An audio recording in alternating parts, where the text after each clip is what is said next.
you talking about? Okay, so, sir, and you were teaching yourself how to, do stuff. Okay. And you were talking about how you had to research, right? Yeah.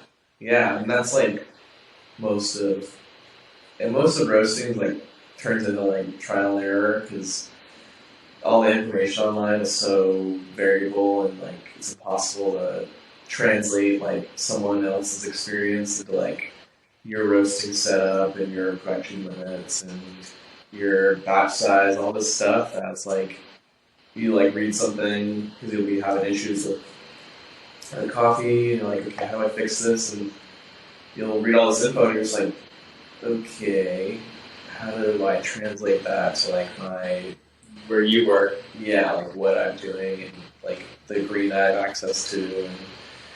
And, so yeah, it takes a lot of just pouring through random books And what motivates you to learn more and like really become kind of a specialist in the craft? Like, is it just to make the best coffee for the shop you're working at, or do you have a personal drive? yeah, I'd say it's mostly personal. Just trying to learn as much as I can. Build a rap sheet for myself, or yeah, a reputation or for in a sense. But it's also nice, yeah. It's like really, really relieving, like roasting, like testing out a new like profile for like the espresso we're pulling, and then going into the shops and tasting what the baristas are doing and being like, I'm very happy with this. That's like a really, really rad feeling. Um, but I would say it's mostly personal. Yeah. Um, So I feel like if people want to be getting into roasting, you kind of have to have a personal drive. And so, do you see yourself being like, what do you think your next goal would be now that you're like roasting? You've roasted for two shops and you've been their main roaster. Which, by the way, I think both shops relied on you because they needed a roaster, and it's now kind of, I don't know. Correct me if I'm wrong, but it seems like roasters are kind of like sommeliers in the way that like it's like a specialty thing now. Like you need. yeah, I mean, it just takes so long to like.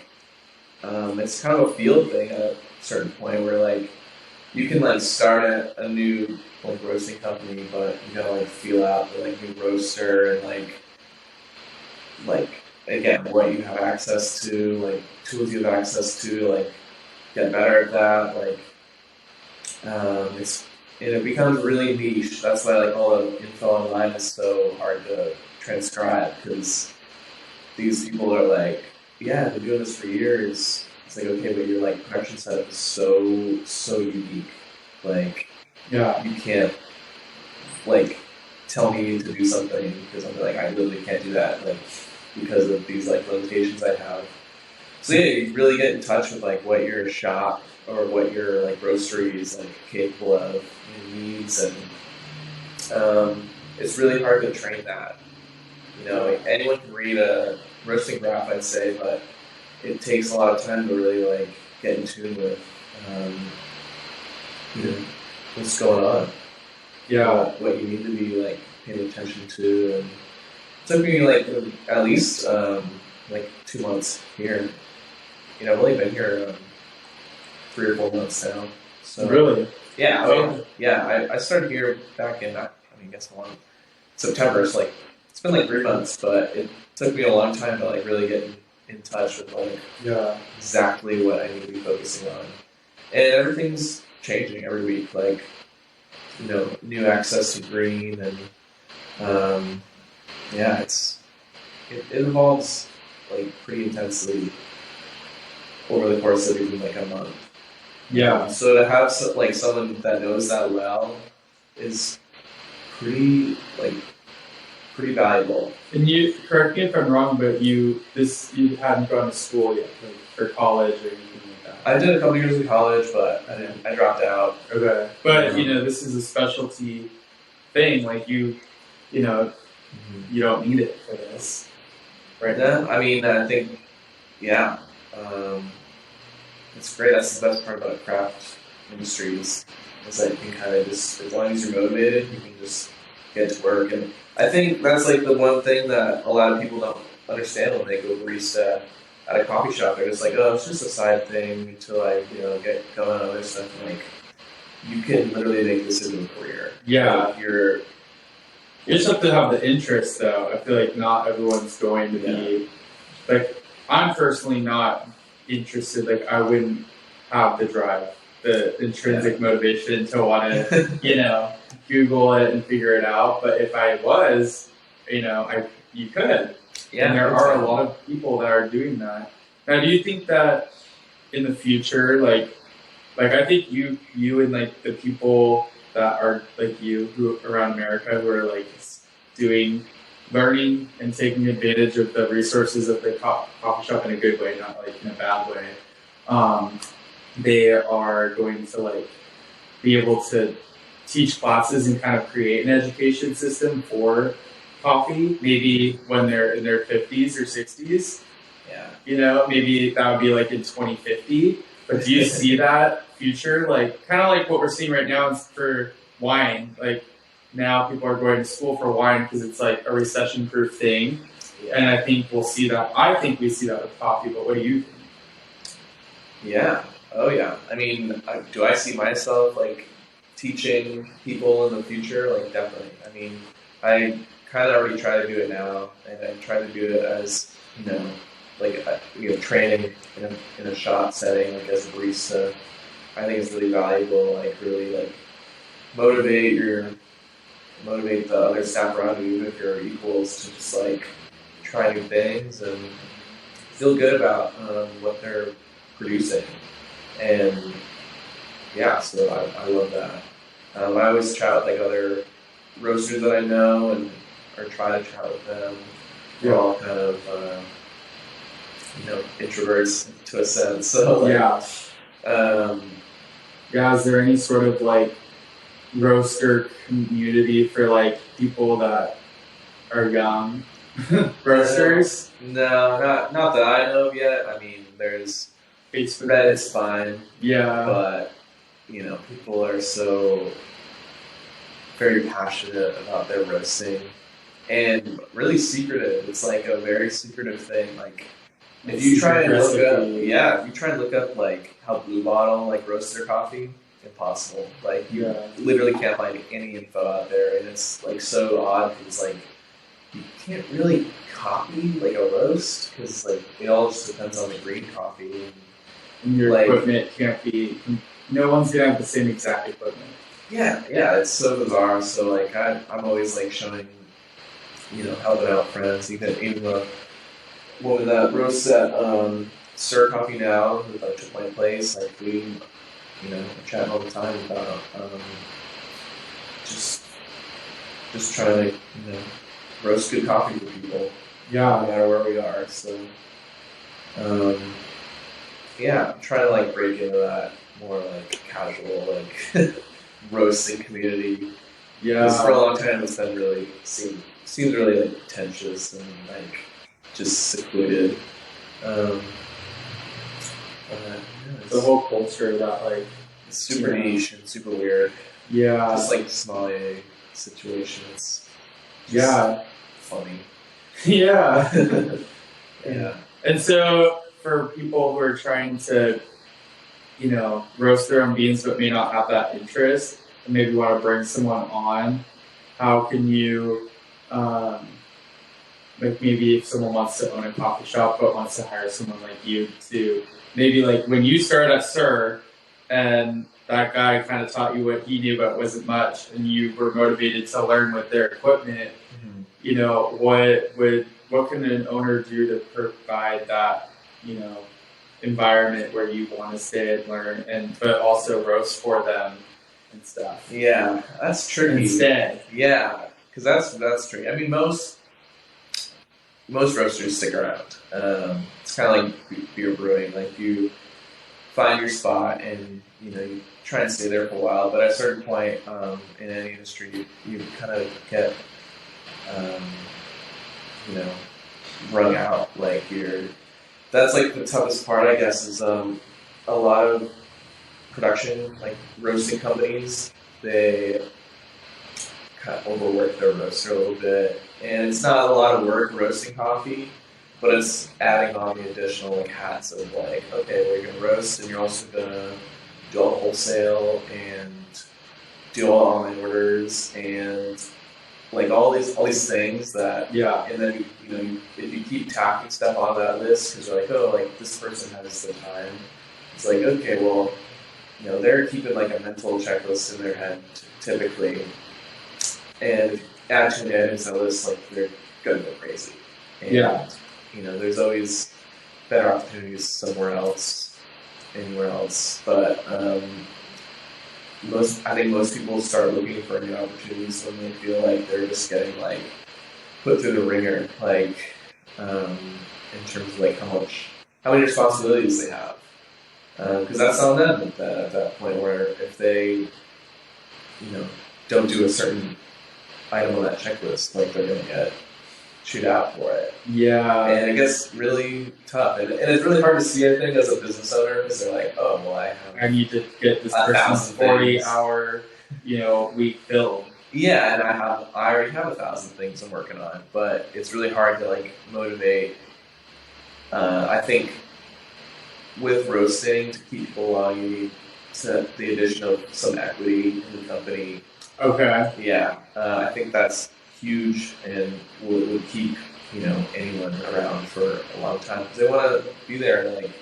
Because you're creating the coffee for the shop. And so that's huge. The roaster wants to see everything grow, and they want to be like roasting more every week, and that's really kind of hinges on like sales and stuff. So I think that's huge. Yeah, if you're looking to hire someone as a roaster, offer them some equity, or something like that. Something that gives them, ownership of the business, because at the end of the day, the bean is the biggest part, one of the biggest parts of the business. Yeah, especially in coffee, it's your business. And having a motivated roaster to like, try new things and bring in some,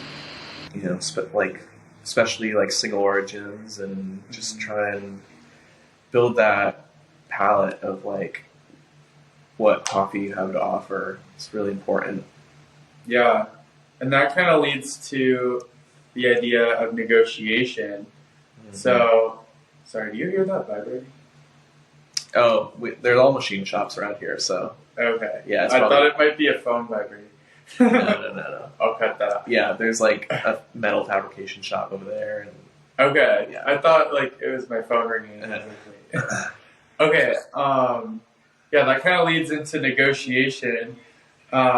So when you're, dealing with the coffee shops, doing all these, trying to get ownership of in the company, and trying to stay and get, a good deal so you can stick around and not look at other places.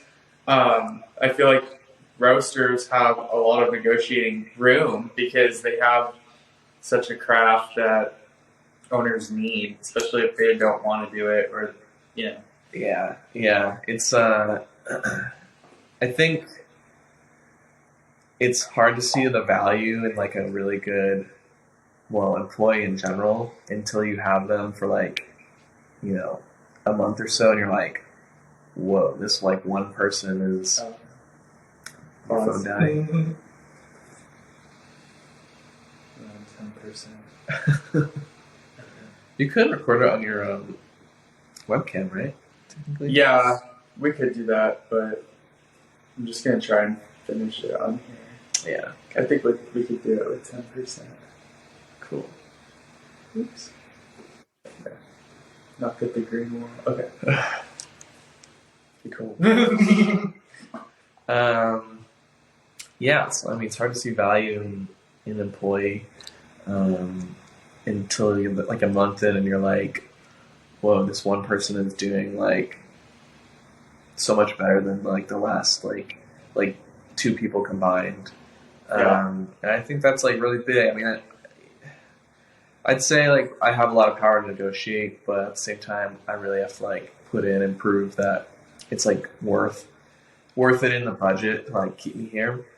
And I think it is. And I think I've built a lot of processes and systems in here like that we do now that I started that proves that. So it's, you know, with the right motivation, you can get like anything. I think anything you want. But it takes a lot of work. Yeah. I mean, there's a lot of. I'd say, there's a lot of power in the sense of like a roaster, because especially in the position kind of I'm in, and just being so in tune with all the other shops and are like basically like separated from everything in this warehouse back here that I can just kind of oversee as much as possible. And on the coffee end of things, not really on like the business side of things, obviously, but that's big. I mean, green coffee is expensive, so the more efficiently we can use that, it benefits like literally everyone. So true. Yeah. So you kind of touched on, how you have a good pulse on the shops in town here in San Clemente, Southern Orange County area. Mm-hmm. So I'm kind of curious where you see the market right now and where you saw it in the past. And when I say the market, kind of like where you see the customers, what they want, maybe specific to roast, since that's your specialty. Yeah. And so maybe like a 2 year ago, project like what they wanted before, what they want now, and then maybe like a 2 year, 5 year. If you could give us some projections, that would be really cool.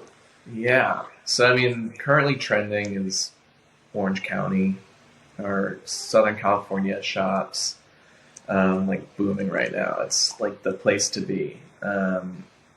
Whereas like previously, it's kind of trickled down the coast ever since, Starbucks in Seattle, really. Mm-hmm. And yeah, I mean, it's a lot to talk about in that question. Yeah, I mean, it's funny how like it comes in waves where like they want exciting new coffees, and then they get sick of them and they're just like, F it, I just want like something pre-ground, something bold I can drink in the morning. And I go through the same kind of waves. I mean, I go through that wave with beer. I'll be like, oh, cool, craft beer, fun new sour and whatnot. And then like a month later, I'm just like, I'm just gonna pick up a 12 pack of Coors. Like I couldn't care less what I'm drinking. And same. It's kind of like that for coffee. And with such a pretty saturated market in Orange County, it's like kind of tough to shine. And like a lot of people think that you need to like pull these like epic green, like super expensive green coffee bags and roast that, which is cool. But there's so many other huge companies like that do that so well, like Onyx and was it George Howell and whatnot? George Howell. Been to George Howell. Super rad. But I think the future of coffee in general is just going to be just building the brand to suit like the community, opposed to like in the community sense of like not what the community drinks, but like just creating a space for people. I think that's like so much more important. An experience. Yeah, and that's why like places like Work in Progress, they use Stereoscope coffee, which is stellar. But most people just go because it's a really rad place to just pick it. And, I know people really love, going to the bigger shops that have a lot of seating. Too. Kind of like Sir. Sir's even perfect for that. Maybe Bear Coast has better coffee. Sir has the seating in the space to do homework and work or have a meeting. So Sir's people great. opt to go there. Yeah, and again, it's all subjective, that coffee enjoyment, but yeah, it's like maybe, yeah, Bear Coast has better coffee, but you might enjoy it better if you're like chilling in a big open space or in like the foyer in Sur. Like it's kind of all about that now. Just That culture aspect. yeah, just giving people a place to hang out. Really, and that's I think all the places that are going to do like super well. I think High Tide like does that perfectly. They have a location in Laguna Niguel now that is just like meant to be hung out in, and they're cruising. Yeah, I love that. Daydream just opened up like a new spot. It's huge. I think I'm gonna go in there tomorrow actually. Nice. Um, Sad to hear how you like it. Where is it? Where's the new one? I think it's right across the street. It's just like a bigger. Oh, cool. Yeah. Yeah, and if you don't know, Daydream is like it's like a surf shop slash coffee shop. Yeah. It's so fun because you can like shop for like surfboards and what else do they have? Like knickknacks. Yeah, just like a retail surf store. Yeah. And then they have coffee. Yeah, and their coffee's rad, and it's just a multi roaster. Like they just get coffee in from all over the place. Yeah, it's a good time. But yeah, I think just for the future, it's going to be about just supporting your community with events and stuff. Yeah, the coffee's kind of secondhand now, like not really like a big deal for a lot of people. So yeah, we'll see. I don't know. It's definitely changing, and I think more and more people are learning about craft specialty coffee, moving away from Starbucks. Yeah. I think another thing too is like green coffee is like the best it's probably ever been. At least in my opinion, I think the coffee farmers down in South Central America are just like killing it. Like there's so many, even in like Mexico, like there are so many good options for coffee, and it's so well produced, and it's like exciting to see, and to see like that generation move on and pass it to their like next generation. See just how like the improvements as like the coffee farms grow and stuff. It's just going to get like better and better. It's exciting. It's super exciting. It's exciting because it's just going to keep growing, and you're going to keep growing with it. Yeah. So hopefully. That's epic. Yeah. Well, I'd like to end with an application that you might have, something that people maybe who are trying to break into the roasting world could use. Or something that owners can use if they're looking to hire a roaster. We already kind of touched on some applications there. Yeah. There's a lot. There's a lot you can do as a barista. Bug the heck out of your... if you have access to an owner or something like that, and you know that your company is roasting, like, just bug the heck out of them. It's not annoying. They are gonna like love to see how motivated you are to get in the back of house production type stuff. That's huge. There's so many people that like there's always these people when I like go to the cafes. They're like, hey, like you need help doing production and stuff. Like let me know. And I'm like, you gotta come to me. Like I don't want. Has anyone else? I'm just curious. Has any other barista besides maybe your girlfriend come to the warehouse besides me? Yeah. Okay. We do cuppings every once in a while with them, and I want to get people here more often. Yeah, I love. This is my first time at the warehouse, so I was like, I wonder if anyone else has actually come here because I don't know why they would come. Yeah, I haven't gotten any extra help. I haven't really needed it, but like if someone comes to me and they're like, I like need to do this. I'm like, okay, cool. Then come to the warehouse. Like, shoot me an email. Like, let's get this going. I like want people who are motivated to like have access to like seeing what I do here because I would have like wanted the exact same thing. Yeah. So yeah, if you're like looking to break into something like that, like bug the heck out of your owner. Or, there's a lot of, just befriend people. Be nice. You can go hang out. If you're nice to the right roaster, they wouldn't really mind you coming and hanging out, watching you, work. Yeah. Just befriend the roaster. Befriend the roaster, yeah. Or befriend the owner. And if you're an owner and you're looking for someone, that's tough. I mean, everyone's needs are different.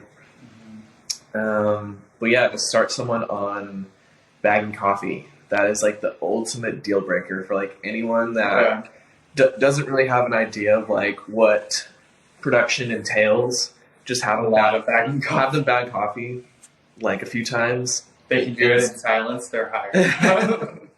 No, I mean the silence thing. That's just a me thing. But if they can kick it and bag coffee and be like, okay, when do you need me next? That's huge. Bagging coffee's so boring, but most of this job is kind of boring. Yeah, objectively, I'd say. And you just need someone that's... They have to be boring. I'm just kidding. You don't think you're boring. No, I mean, I know what you're saying. But you just have to be cool with doing monotonous stuff. Mm-hmm. Which a lot of people are. I mean, I'm a very extroverted person. I like to be out and about, interacting with people. But a lot of people like to, they would prefer their workday to be solo in a place where they don't have to interact with people. Yeah. And then they interact with their people maybe after work or something. Yep. So. Yeah. It's a really tough area of coffee to get into. Took me forever. I've been wanting to. It sounds tough, but it also doesn't sound like rocket science. No, you just gotta find the right place. Yeah. Find the right people. Doesn't sound like rocket science. And everyone in coffee is generally pretty nice. Yeah. Because it's not a business that you're in usually for money, No, definitely not. Even the owners are all broke, it seems. And that's a joke. Usually pretty humble and want to help people. Yeah, not broke, just coffee's hard. There's you'd think the margins are a lot more wide than they are when you start factoring in labor and whatnot. Yeah. It's tough. But I mean, if you can get into it, roasting's pretty fun. Sick. Yeah. Well, thanks for coming on, Ethan. I'm super stoked that we got to record, and we should do another episode. Yeah. Maybe talk more about roasting, and maybe you can maybe we could do something specific to roasting, but also curious to hear what people want to know more about when it comes to roasting. So ask questions, shoot an email, leave a DM, that sort of thing. Heck yeah. And we can record another episode. Yeah, this is fun. Yes. I'm going to end it, and then I record an ending later. Okay. Go with more info.